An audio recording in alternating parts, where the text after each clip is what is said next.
El hebreo tiene 22 consonantes. 22 consonantes. Y para el pueblo hebreo, ese era su dialecto. Todavía no era la escritura original, era solamente como dibujos o jeroglíficos, ¿cierto? Entonces, la primera letra del hebreo, entienda que el hebreo se escribe de derecha a izquierda. El castellano se escribe de izquierda a derecha. Se escribe ¿Sí así. Se escribe nosotros así, pero le vamos a hacer eso. Ahora, la letra Ale, mira, ahí está. Es la figura de una vaca o de un buey, ¿sí o no? Y ese era el idioma. Entonces, cuando una persona empieza a escribir en esa manera, queda como confundido, ¿no? Y dice, ¿qué será que estás diciendo? Ese fue el hebreo. Entonces, el hebreo tuvo cambios. La lengua materna del escrito bíblico es el hebreo, pero el hebreo sufrió cambios. Es como el quichua. El propio quichua no es el que se habla aquí en Cotopaxi, tampoco es el que se habla en Chimborazo, tampoco es el que se habla en Otavalo. Aquí el quichua está mezclado, ¿sí o no? El quichua que se habla aquí en Cotopaxi está mezclado. El propio quichua, el propio quichua está ya en las raíces ancestrales del imperio incaico, en Machu Picchu, en el Perú. Pero cuando el imperio empezó a crecer y a expandirse a otros lugares, entonces empezó a surgir mezclas. Por ejemplo, en Bolivia no se habla el quichua, se habla el quechua. Y hay otro derivado que es el aymara. Imagínense. Entonces ya hay muchos cambios. El hebreo sufrió esos cambios también. Por ejemplo, el patriarca Abraham, ¿qué idioma hablaba? ¿Hebreo? Arameo.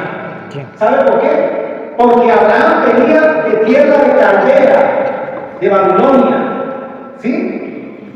Él venía de Ur de los caldeos, y en esa parte de la tierra ya no se hablaba hebreo, se hablaba el arameo, pero era un derivado del hebreo, pero mezclado. ¿Me hago entender? Entonces yo tengo que entender que la Biblia originalmente fue escrita en el hebreo, pero también hubo mezclas arameizadas. Entonces es un hebreo arameizado, mezclado con el arameo. Es como un nuevo ejemplo de letra del idioma, ¿verdad?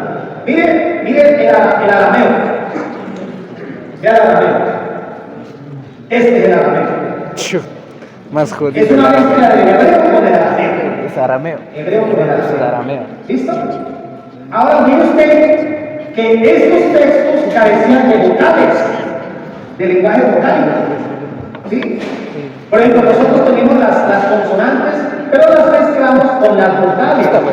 Para decir mamá, tenemos la M y la A. ¿Cierto? Mamá, y repetimos, mamá. Y le hacemos un acento y le ponemos tilde en la última A. Mamá o papá. Pero ya hay una mezcla entre consonantes y vocales. Entonces, ese hebreo que estamos hablando de aramizado, el hebreo aramizado, también tuvo otro cambio, que fue el hebreo aramizado y también masoretizado. Porque los masoretas, que fue otro pueblo, ellos le incluyeron las vocales. Y aquí tengo otro ejemplo de las vocales del texto hebreo masorético. Miren, ahí está. ¿A cuánto les gustaría aprender a escribir y hablar hebreo? Bueno, en un futuro, quizás demos una clase sobre hebreo, arameo, ¿cierto? Y utilizamos los textos masoréticos para que aprendamos a escribir aunque sea papá en el hebreo, ¿sí? ¿Sería bueno? Pero bueno, no quiero estresarme. No se preocupen, que es una materia que es muy profunda, muy compleja, pero en un futuro le podemos hablar también del hebreo. ¿Listo? Para que ustedes entiendan un poquito ese idioma tan importante. Ahora, voy a ir rápidamente con esto. ¿Qué significa la palabra hebreo? Por favor, ingeniero. ¿Qué significa la palabra hebreo? La palabra hebreo proviene de hebreo aide, y este a su vez del latín hebraeus. Hebrí aparece por primera vez en la Biblia en Génesis 14:13 para a Abraham de sus vecinos amorreos. Ahí está el versículo, Génesis 14:13. Veanos por favor Génesis 14:13. Es la primera vez. 14:13. Y vino uno de los que escaparon y lo anunció a Abraham, el hebreo, que habitaba en el encinar de Mamre, el amorreo, hermano de Escol y hermano de Ani, los cuales eran aliados de Abraham. Ese es el primer versículo del libro Génesis donde se habla de hebreo, el calificativa. Pero cuando usted escucha la palabra hebreo, ¿a usted qué le parece esa palabra? A un pueblo.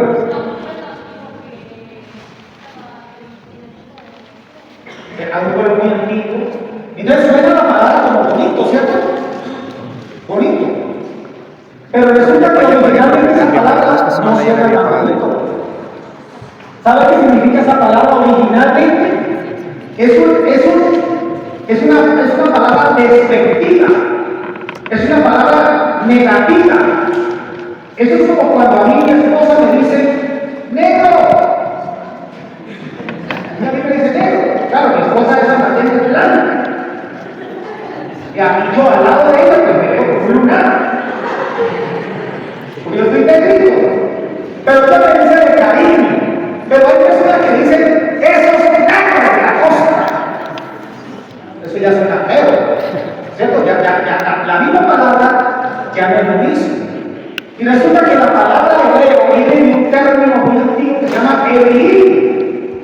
Y Ebril significa, tiene varias connotaciones, significa los caminantes que vienen del otro lado del río a invadir. Miren lo que significa hebreo. Hebreo significa los caminantes que vienen del otro lado del río a invadir. Entonces ya no es tan bonita la palabra. ¿Sí o no? Ya no es tan agradable, ya no es como hebreo significa eso. ¿Sí? La palabra hebreo significa los caminantes que vinieron del otro lado del río a invadir un pueblo. Eso significa hebreo. Pero nosotros lo escuchamos, lo pronunciamos con mucho halago. El pueblo hebreo. ¿Sí? El pueblo ancestral semítico. ¿Verdad? Ahora, ya aclaramos la palabra canon y aclaramos la palabra hebreo. ¿Listo? Entonces, el canon hebreo significa. ¿Qué significa? Las leyes o las reglas que se le otorgaban al pueblo que vino del otro lado del río a invadir. ¿Sí o no? Hermano Alejandro, ¿es así, verdad? Así es sencillo. El canon hebreo. Es como decir hoy en día la constitución política del Ecuador. ¿Sí o no? ¿Qué estaba el doctor Patricio Franco, que es abogado? El canon hebreo es la constitución política del pueblo hebreo. Eso significa canon, las reglas. Esto se puede hacer, esto no se puede hacer, esto se tiene que hacer así y no como usted diga. Entonces ya hay un conjunto de reglas que van a regir al pueblo, ¿verdad? Entonces cada poder es eso. Entonces los escritos antiguos, la constitución es la manera, es como las reglas del juego, ¿sí o no? Vamos a hacer una dinámica, un juego, ¿sí? ¿Se han jugado ese jueguito que ponen las sillas y luego dicen a la gente que dé la vuelta? Sí. Y el que quede de pie sale. Eso es una regla. Y luego quitamos la silla y vienen otra vez hasta que quede uno sentado en la silla. Eso son reglas, eso es una constitución, eso es un canon. Entonces, la iglesia cristiana evangélica lamentablemente no conoce las reglas. No conoce las reglas. Y por no conocer las reglas tropezamos.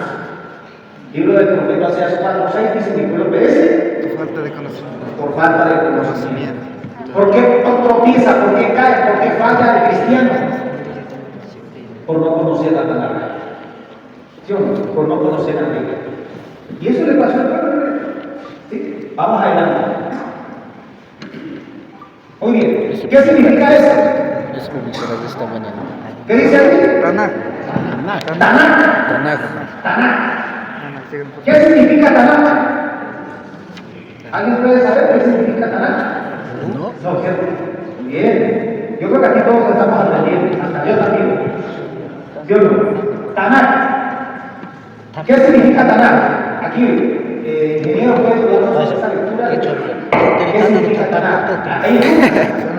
Lucas 24, 44. Y les dijo: estas son las palabras que os hablé, estando aún con vosotros, que era necesario que se cumpliese todo lo que está escrito de mí en la ley de Moisés, en los profetas y en los salmos. Muy bien, muy bien. Miren lo que dice Lucas 24, 44. Jesús, en ese evangelio, hace una expresión profética. Y miren lo que dice: todo lo que estaba escrito de quién? De Jesús, ¿no? Todo lo que se escribió en el antiguo pacto de Jesús, que estaba escrito que se cumpliese.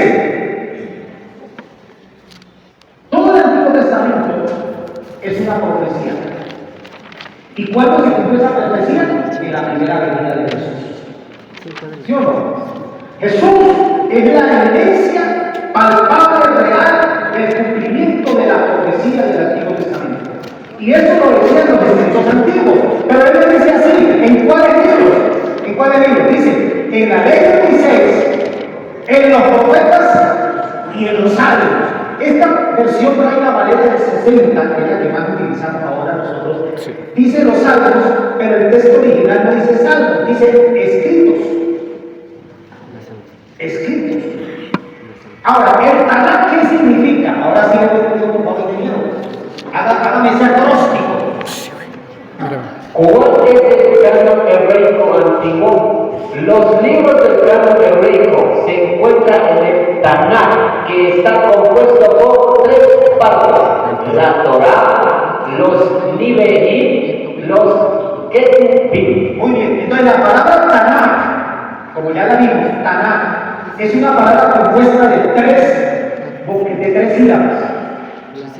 Ta, na y ka, o jota, que se traduce. Tanakh. Pues son tres libros. Son los mismos tres libros que dijo Jesús en la ley de Moisés, en los profetas y en los salmos. Entonces ahí aparece. El primer vocablo es ta, que significa Torah. ¿Y Torah significa qué? Ley de Moisés o instrucción. Tanakh. Vamos a cifrarlo aquí. Ingeniero, Terminología. El acrónimo Tanakh son las tres letras iniciales hebreas con la puntuación diacrítica que sirve de vocal de cada una de las tres partes que componen la escritura judía. Muy bien, ya sabemos que son tres. La primera, ¿cuál es? La Torá, instrucción o ley. Los 5 libros de Moisés: Génesis, Éxodo, Levítico, Número y Deuteronomio. En el griego nosotros le conocemos como Pentateuco. En el griego. Porque penta es una palabra griega. Penta significa 5. Así como pentagrama, penta 5 libros de la ley, Génesis, Éxodo, Levítico, Número y Deuteronomio. ¿Listo? Ahora vamos a la siguiente. Los Nevi'im. Su nombre en hebreo significa profetas y el libro más extenso del Tanakh, pues en su contenido se relatan las historias de los grandes profetas antiguos de la tradición hebrea, organizados en dos conjuntos: los profetas mayores, los 7 primeros, y los profetas menores, los últimos 12. Muy bien, gracias. Ahora, resulta que nosotros tenemos un asunto importante que aclarar. Cuando nosotros estudiamos la teología moderna, digamos de la Reforma para acá, un poquito antes, la Biblia, la Torá, tiene una estructura diferente. El canon hebraico tiene una estructura diferente a la nuestra. Claro, obviamente con los mismos libros, pero hay una estructura diferente. Yo cuando enseño a los líderes de varias iglesias, yo le coloco este ejemplo: 5, 12, 5, 5, 12. Como para que vaya memorizando. 5, 12, 5, 5, 12. Así como el número telefónico. Así como la clave de su teléfono. 5 son los primeros 5 libros de la Biblia: Génesis, Éxodo, Levítico, Números, Deuteronomio. 12 son 12 libros históricos. ¿Cuáles son esos 12 libros históricos? Josué, Jueces, primer libro de Samuel, segundo libro de Samuel, primer libro de Reyes, segundo libro de Reyes, primer libro de Crónicas, segundo libro de Crónicas, Esdras, Nehemías y Esther. Esos son 12 libros históricos. Esa es la estructura que nosotros manejamos, ¿verdad? Luego aparece 5. ¿Cuáles son esos 5? Son los 5 libros, los 5 libros poéticos o sapiensales. ¿Cuáles son esos? Salmos, Proverbios, Eclesiastés y Cantares. Esos son 5 libros poéticos o sapiensales. La palabra sapiencia significa sabiduría. Sapiencia significa sabiduría. Y luego tenemos otros 5, que son los 5 profetas mayores. ¿Cuáles son los 5 profetas mayores? Isaías.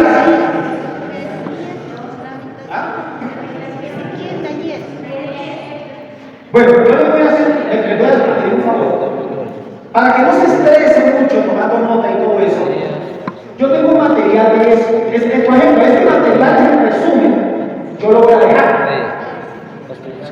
Yo lo voy a dejar para que ustedes reconozcan a todos los hermanos. ¿Sí? Pero tengo un material más detallado, impreso, ¿sí?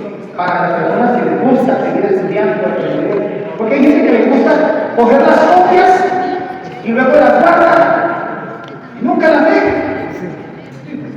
Entonces, por eso digo que cuando la gente le regala las cosas, no las valora.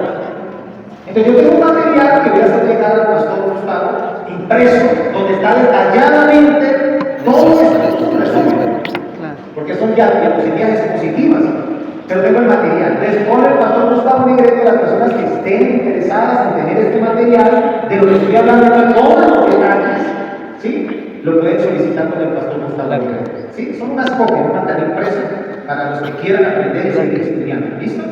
Los que no quieran aprender y les parezca aburrido este tipo de enseñanzas, tienen que ayunar 40 días. Muy bien, entonces, el Mibí se refiere a los profetas. Y lo último bloque de libros 12 son los 12 profetas menores. No se le dice mayores y menores porque sean más importantes que otros, sino porque realmente tienen mayor contenido. ¿Amén? Tienen mayor contenido. ¿Amén? Entonces, esa es la estructura que nosotros manejamos en la actualidad. Pero en el tiempo antiguo no era así. No era así. Amén, amén. Entonces, vamos a terminar con Ketubim. El Ketubim. Aquí están los libros del Mibí. Ingeniero, ¿puede ver, por favor? La totalidad del contenido se organiza de la siguiente manera: profetas mayores, libro de Josué, libro de Jueces, libro de Samuel, libro de Reyes, libro de Isaías, libro de Jeremías, libro de Ezequiel. Mire que la estructura es diferente. La estructura es diferente. Esa es la estructura antigua del canon hebreo, canon hebraico. ¿Sí? Y terminamos con esta, vamos a hacer un receso pequeño con un refrigerio en este otro punto de los profetas menores. Libro de Oseas, libro de Joel, libro de Amós, libro de Abdías, libro de Jonás, libro de Miqueas, libro de Nahum, libro de Abud, libro de Sofonías, libro de Ageo, libro de Zacarías y libro de Malaquías. Esa es la estructura del canon hebraico o el canon antiguo. ¿Y la diferencia? Hay diferencias, ¿verdad? Y terminamos con Ketubim, que son los escritos, los salmos. Ketubim. Su nombre en hebreo significa escritos y contiene los escritos que transmiten la sabiduría del pueblo hebreo, los mismos que contiene el Antiguo Testamento cristiano, así como otros libros de naturaleza histórica y profética. Ahí están los bloques. Salmos, Proverbios y Job. Ese es el primer bloque. El segundo bloque es Los 5 rollos o festividades judías, Cantar de los Cantares, libro de Ruth, libro de las Lamentaciones, libro de Eclesiastés, libro de Esther. y el último bloque. El libro de Daniel, libro de Esdras, libro de Nehemías y Crónicas. ¿Se dan cuenta que Crónicas ya no entró en los libros históricos que nosotros tenemos? Ya salió de allá y se entró acá. Porque estos son los Ketuvim. Hasta aquí ya dejamos una estructura y vamos a dejar la base ahí. Ya sabemos qué es canon, ya sabemos qué es hebreo, canon hebreo, canon hebraico, y ya sabemos cuál es la estructura del canon antiguo. ¿Listo? Me piden que hagamos un receso para un refrigerio. Pastor Gustavo, ¿cómo